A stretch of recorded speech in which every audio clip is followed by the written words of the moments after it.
Hello बच्चों, आज हम नीट 2025 की एलिजिबिलिटी क्राइटेरिया के बारे में बात कर लेते हैं कि क्या क्या एलिजिबिलिटी क्राइटेरिया है। बच्चों के बहुत से क्वेश्चन आ रहे हैं कि मैम एलिजिबिलिटी क्या है, कौन कौन इस फॉर्म को फिल कर सकता है। तो देखो बच्चों, सबसे पहले एलिजिबिलिटी में जो चीज आती है वो होती है एज। ठीक है, तो एज इसमें दो तरह की एज होती है लोअर एज, एक होती है अपर एज। ठीक है, तो अपर एज का इसमें कोई भी लिमिट नहीं है, कोई भी एज है आपकी इस फॉर्म को फिल कर सकते हैं upper age, but lower age की लिमिट है। लोअर एज आपकी जो होनी चाहिए, मिनिमम 17 ईयर्स आपकी एज होनी ही चाहिए। ठीक है, अगर आप 17 साल के हैं तभी आप इस फॉर्म को फिल कर सकते हैं।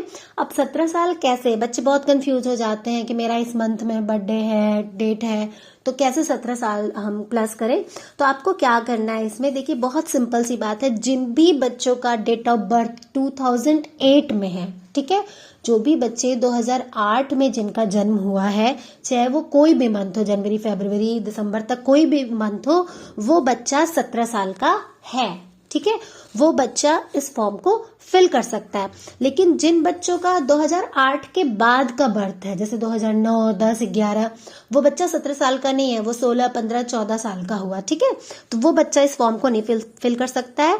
2008 आपके डेट ऑफ बर्थ होनी चाहिए, या फिर बाकी अपर एज मैंने आपको बताई दिया, उसकी कोई भी लिमिट नहीं है। ठीक है, एक और तरीका है चेक करने का एज का, वो है कि आपका 31 दिसंबर 2025 तक आपकी 17 साल पूरी हो जानी चाहिए। ठीक है, तो ये हो गया आपका एज का। ओके, अब देखो फॉर्म को कौन फिल कर सकता है, तो मैं आपको बता दूं 12th अपीयर वाले बच्चे भी इस फॉर्म को फिल कर सकते हैं, जो अभी 12th में हैं, और 12th पास आउट बच्चे भी इस फॉर्म को फिल कर सकते हैं। ठीक है, अब मार्क्स की एलिजिबिलिटी क्राइटेरिया क्या है, तो देखो जो अपीयर वाले बच्चे हैं, जो अभी बोर्ड का एग्जाम देंगे, उन बच्चों के लिए तो मार्क्स का कोई एलिजिबल क्राइटेरिया नहीं है, क्योंकि उन्होंने तो अभी एग्जाम ही नहीं दिया।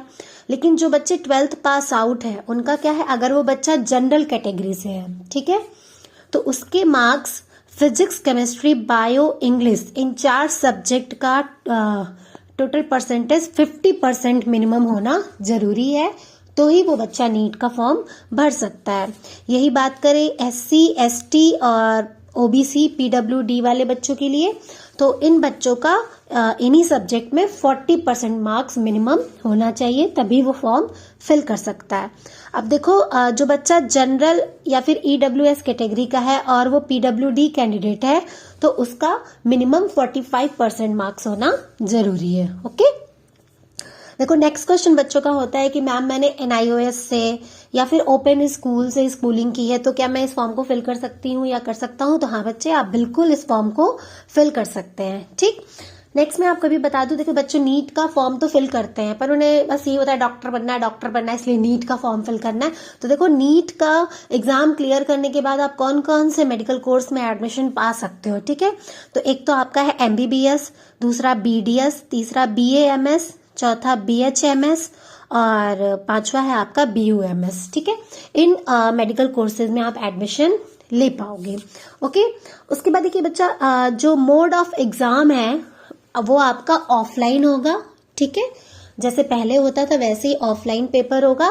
बस एक चेंज आया है यहाँ पे कि पहले जो है आपके शायद 200 क्वेश्चन आते थे और आपको 200 समथिंग मिनट्स मिलते थे, बट अभी इस साल का जो चेंज है वो ये है कि आपके 180 क्वेश्चन आएंगे और आपको 180 मिनट्स ही मिलेंगे। मतलब 3 घंटे का पेपर है और आपके 180 क्वेश्चन है और एक ही पेपर आपका होगा 3 घंटे का। ठीक है, मोड ऑफ एग्जाम आपको मैंने बताई दिया ऑफलाइन है।